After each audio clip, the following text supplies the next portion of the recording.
کیونکہ اب میرے پاس اس بوڑھے سے لی ہوئی وہ رقم تھی جو اس نے گناہ مٹانے کے لیے دی تھی، مگر میں نے اسے ایک نیکی کے کام میں لگا دیا تھا۔ دوسری طرف اس بوڑھے کی زندگی جہنم بن چکی تھی۔ اس کی بیوی نے وہ ویڈیو دیکھتے ہی اسے گھر سے نکال دیا اور اس کے بچوں نے اس سے ہر قسم کا رشتہ ختم کر دیا۔ معاشرے میں اس کی جو عزت تھی وہ خاک میں مل گئی اور پولیس نے اس وائرل ویڈیو کی بنیاد پر اس کے خلاف تحقیقات شروع کر دی۔ وہ شخص جو کل تک اپنی دولت اور طاقت کے نشے میں چور تھا، اب عدالتوں کے چکر کاٹ رہا تھا اور چھپتا پھر رہا تھا۔ فائزہ میرے ساتھ میرے گھر میں محفوظ تھی۔ اسے دیکھ کر مجھے لگتا تھا جیسے میں نے اپنی ماضی کا وہ قرض اتار دیا جو برسوں سے میرے سینے پر بوجھ بنا ہوا تھا۔ میں نے اسے اپنی چھوٹی بہن کی طرح رکھا اور اسے حوصلہ دیا کہ زندگی ابھی ختم نہیں ہوئی ہے، بلکہ یہ تو ایک نئی شروعات ہے۔ میں نے تہیہ کر لیا تھا کہ اب میرا یہ کلینک صرف پیسہ کمانے کی جگہ نہیں، بلکہ فائزہ جیسی مجبور لڑکیوں کی پناہ گاہ بنے گا، جہاں ان کا سودا نہیں بلکہ ان کی زندگیوں کی حفاظت کی جائے گی۔ پھر ایک دن میں فائزہ کی ماں کے علاج کے لیے اس کے ساتھ اسی سرکاری ہسپتال گئی جہاں کبھی میں فرش صاف کیا کرتی تھی۔ وہاں کی راہداریوں میں چلتے ہوئے پرانی یادیں میرے سینے میں نشتر کی طرح چبھ رہی تھیں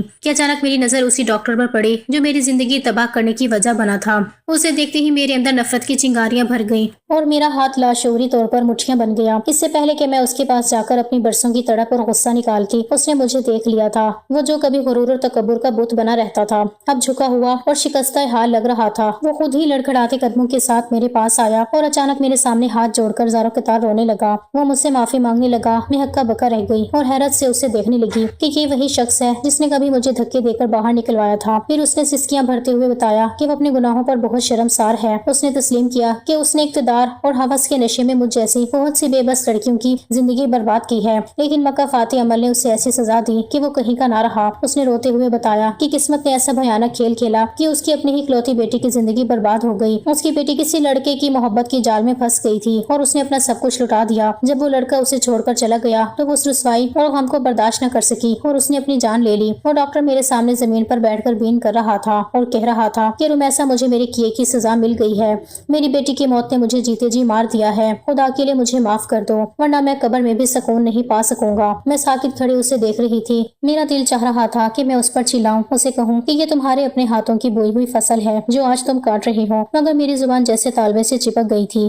میں نے فائزہ کا ہاتھ پکڑا اور اسے وہاں سے لے کر مڑ گئی۔ میں اسے بنا معاف کیے وہاں سے واپس آ گئی کیونکہ شاید اسے معاف کرنے کا ظرف مجھ میں نہیں تھا۔ کچھ زخم ایسے ہوتے ہیں جو بھر تو جاتے ہیں مگر ان کے نشان کبھی نہیں مٹتے۔ میں نے محسوس کیا کہ قدرت کا انصاف سب سے بڑا ہے جس نے اس شخص کو اسی مقام پر لا کھڑا کیا جہاں اس نے دوسروں کو پہنچایا تھا۔ میں اپنے گھر واپس آ گئی اور فائزہ کو سینے سے لگا لیا۔ اب مجھے احساس ہوا کہ بدلہ لینا ہی سب کچھ نہیں ہوتا، بلکہ کسی مجبور کی زندگی سنوار دینا ہی اصل جیت ہے۔ فائزہ اور اس کی ماں میری فیملی تھے اور میں نے عہد کر لیا تھا کہ میری بقیہ زندگی ان لوگوں کے لیے وقف ہوگی جنہیں اس بے رحم معاشرے نے ٹھکرا دیا تھا۔ میرا کلینک اب صرف ایک علاج گاہ نہیں بلکہ ایک امید کی کرن بن چکا تھا اور میں رمیسا اب ایک جعلی ڈاکٹر نہیں بلکہ ایک سچی مسیحا بن کر جی رہی تھی۔